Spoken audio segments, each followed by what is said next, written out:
ಭಗವದ್ಗೀತೆಯ ಈ ಶ್ಲೋಕದಲ್ಲಿ ಭಗವಾನ್ ಕೃಷ್ಣನು ಸಮತೋಲಿತ ಬದುಕಿನ ಬಗ್ಗೆ ಹೇಳಿದ್ದಾನೆ. ನಮ್ಮ ಆಹಾರ, ನಿದ್ದೆ, ಕೆಲಸ ಹಾಗೂ ವಿಹಾರದಲ್ಲಿ ಸಮತೋಲನ ಅಗತ್ಯ ಎನ್ನುವುದು ಈ ಶ್ಲೋಕದ ತಾತ್ಪರ್ಯ.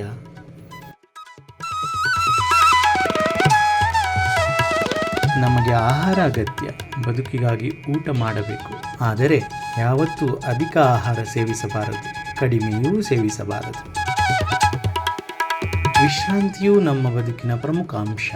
ಹೀಗಾಗಿ ಸರಿಯಾದ ಪ್ರಮಾಣದಲ್ಲಿ ಗುಣಮಟ್ಟದ ನಿದ್ದೆಯನ್ನು ಮಾಡಬೇಕು. ಕೆಲಸದ ವಿಷಯದಲ್ಲಿ ಜವಾಬ್ದಾರಿಯುತವಾಗಿರಬೇಕು ನಿಜ. ಹಾಗಂತ ಬದುಕಿನ ಎಲ್ಲ ಖುಷಿಗಳನ್ನು ಮರೆತು ಬರೀ ಕೆಲಸ ಎಂದು ಓಡಾಡುವುದಲ್ಲ.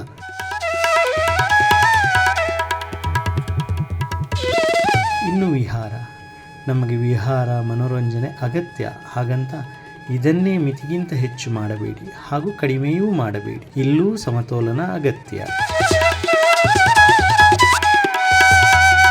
ಈ 4 ಅಭ್ಯಾಸಗಳಿಂದ ಬದುಕನ್ನು ಸಮತೋಲನ ಮಾಡಬಹುದು, ಬದುಕಿನ ಖುಷಿಯನ್ನೂ ಅನುಭವಿಸಬಹುದು.